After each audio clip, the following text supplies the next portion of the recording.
Hey everyone, it's Kim, Angel Dream Crafts, and I'm here with my very first design team project for White Rose Crafts, and I'm very excited about it. I will show you my project in one moment, but I wanted to share with you a technique that I did to make the project. I'm just going to set it aside for a second.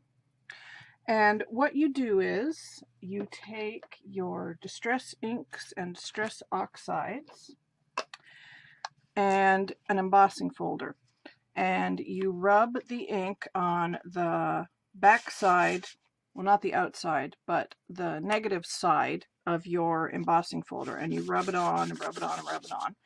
Then you put your paper inside and you emboss, run it through your machine. Now this one I did first, and I did it backwards, so it didn't quite give the effect that I wanted, but this one definitely did. And you can see that you get this lovely background of color, but then when it's embossed, the white of the cardstock raises up. So it's a really cool technique, and I'm sure it's been done by many people before. This is the first time I've done it. And, you know, here are some samples. These were two that I did backwards, like I said, but I kind of like them anyway. I'm going to use them for background. So, you know, even if you do it backwards, you could still get some good backgrounds. This is one that I did correctly, and I used the correct, or the evergreen bough, I believe was this one that I used, the distress oxide. Now, I have not sprayed this to, you know, make the color more intense, but you could certainly do that with the oxides and it will bring the color out. And then what I did was I have an embossing folder from White Rose Crafts, which is by Elizabeth Craft Designs, and I'm going to link my blog down below. And on my blog, I have a full step-by-step tutorial of the process and all of the links for the products I used from White Rose Crafts. So if you go over to my blog, you will see all of the photos and the products I used, and you can go over to White Rose Crafts and get some. So this is the Elizabeth Crafts Design Embossing Folder, and it's feathers. And I used, what did I use? I used cracked pistachio.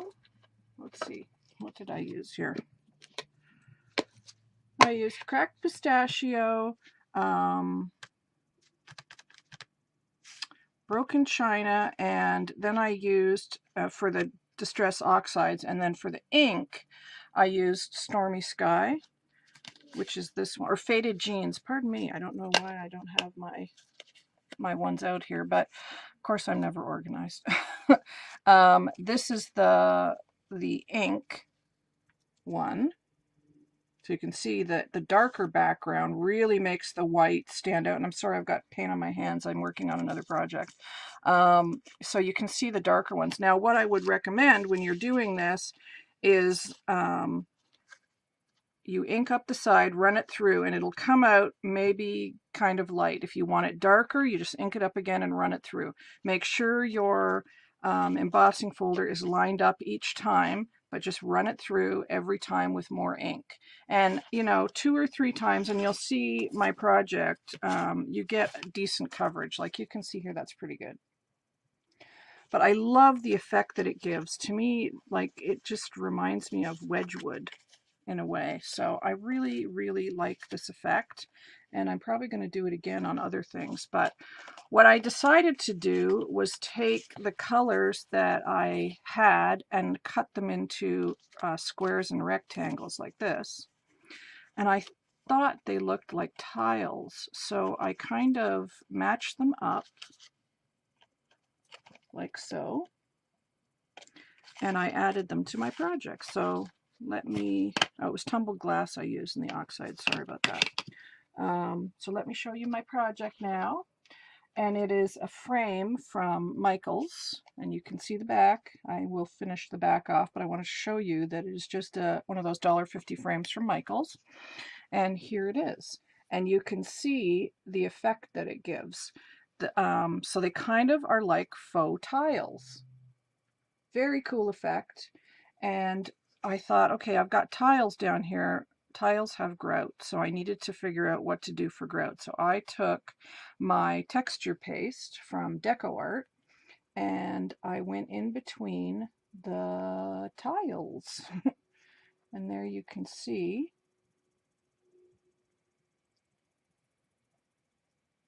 the effect.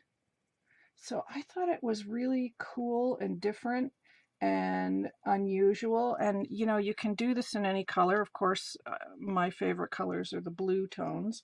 So that's what I went with. But you could do this with any embossing folder. Like this one is a damask one. There's floral ones. Like White Rose Crafts has tons and tons of different embossing folders in stock. So go over and have a look and see which ones you like. Really simple, easy project, but I think the effect is quite dramatic. And after I figured out, you know, how I wanted to lay my tiles, I glued them all down, did the texture paste, and then I went around, well, before I did the texture paste, I went around with my Prima tool and just kind of sanded it, or you could just use regular sandpaper just to make sure it's all smooth.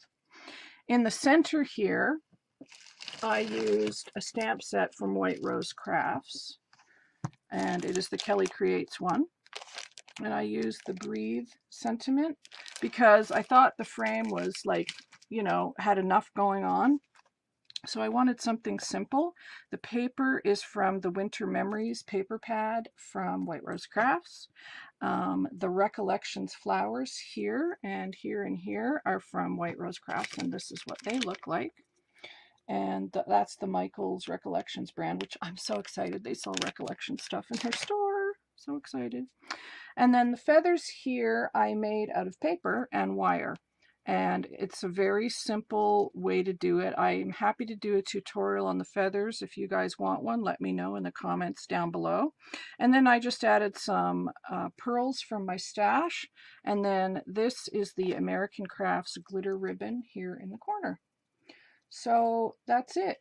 That is my project for White Rose Crafts. It was super fun to do, and there's a lot of different techniques in there, something a little different that you don't normally see, and that I don't do. And it was really fun to sort of step outside my comfort zone and do something different like this. So I really had fun making it. I hope you'll give this technique a try, because I think that, you know, I've covered a frame here, but you could cover boxes. Like, wouldn't this be so pretty as the top of a box? And, you know, you could go around with your stickles and glitter the white parts. It would be amazing. That would make beautiful cards, anything. So, you know, have another look at your embossing folders and see what you can do with them. But definitely go over to White Rose. And of course, the links to White Rose are in the description box below. And that's it. So my blog and White Rose Crafts are down below, and there is also a Facebook group for White Rose Crafts, which I will put down in the description box as well for you guys. So please come over and join and have fun and see all the beautiful projects that the design team is making. It's a great, great company. I'm super excited, and everybody's been so kind and sweet to me. So I just want to say thank you to Kay and Amber and everybody on the team for being so cool. And I will be back soon with another project, guys. Take care, everybody.